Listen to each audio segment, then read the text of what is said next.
غیرت مند پارٹ 2۔ مگر میں ہر معاملے میں اسے نیچا دکھانے کی کوشش کرتی تھی۔ مڈل کا امتحان ناصر نے فرسٹ ڈویژن سے پاس کیا تھا، جبکہ میں بمشکل پاس ہوئی تھی۔ اس کے بعد حالات نے اجازت نہ دی تو ناصر نے تعلیم سلسلہ ختم کر کے ذمہ داری اور باپ اور چچا کے ساتھ بنانا شروع کر دیا، جبکہ میں گھر کی ہو کر رہ گئی۔ کچھ عرصے بعد جب مجھے علم ہوا کہ میری اور ناصر کی نسبت بچپن میں ہی طے ہو گئی ہے تو میں تڑپ اٹھی۔ میں کسی صورت میں بھی ناصر کی ہم سفر نہیں بننا چاہتی تھی، مگر اب انکار کرنے بھی میرے اختیار میں نہ تھا۔ پھر بھی میں نے اپنی ماں کو بتا دیا کہ ناصر کو ناپسند کرتی ہوں، اس لیے اس کی شادی نہیں کروں گی۔ ماں نے میری بات سنی اور پریشان کن لہجے میں بولی، سلمیٰ بیٹی، ناصر جیسا بھی ہے تمہیں اس شادی کرنی ہی ہوگی۔ تم دونوں کی نسبت بچپن میں ہی طے پا گئی تھی۔ ہمارے خاندان کی یہ ریت رہی ہے کہ جو رشتہ ایک بار طے ہو جائے وہ ٹوٹا نہیں کرتا، اس لیے ہم سب کچھ بھول جاؤ اور ناصر کے سوا کسی کے بارے میں نہ سوچو۔ مجبور مجھے خاموش ہو جانا پڑتا، لیکن میں نے یہ عہد کر رکھی تھی کہ کچھ بھی ہو جائے میں ناصر سے شادی نہیں کروں گی، خواہ اس کے لیے میری جان ہی نہ چلی جائے۔ ناصر ہمارے گھر میں آتا رہتا تھا، مگر میں اس سے بات کرنا بھی گوارا نہیں کرتی تھی۔ مجھے اس کی شکل سے بھی نفرت تھی۔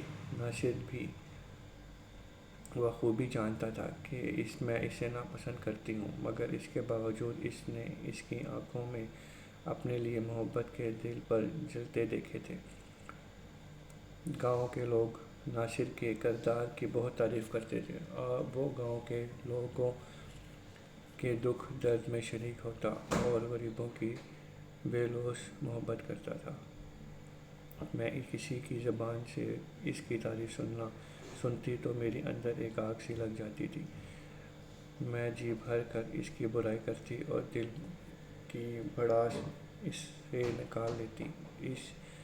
یہ میری دعاؤں کا اثر تھا کہ قدرت کا کرشمہ کہ ایک روز میرے ابا جان اور تایا جان میں کسی بات پہ اختلاف ہو گیا۔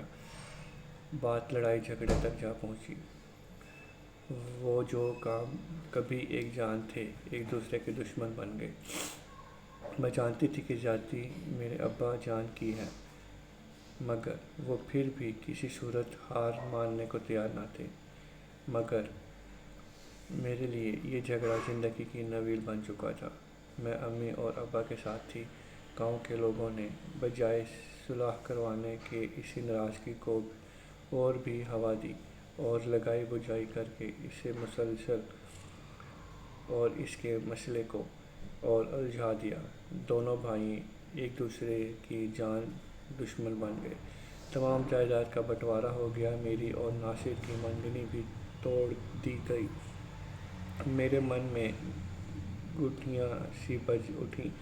میں نے سجدہ شکر ادا کیا، میرے من کی مراد پوری ہو گئی تھی۔ ایک روز ناصر اچانک ہمارے گھر آ گیا اور میرے ابا جان سے کہنے لگا، چچا جان، آپ چھوٹے ہیں، غلطی اور زیادتی بھی آپ کی ہے، اس لیے بڑے بھائی سے معافی مانگ لیں اور خاندان کی عزت کو زمانے والے کے سامنے تماشا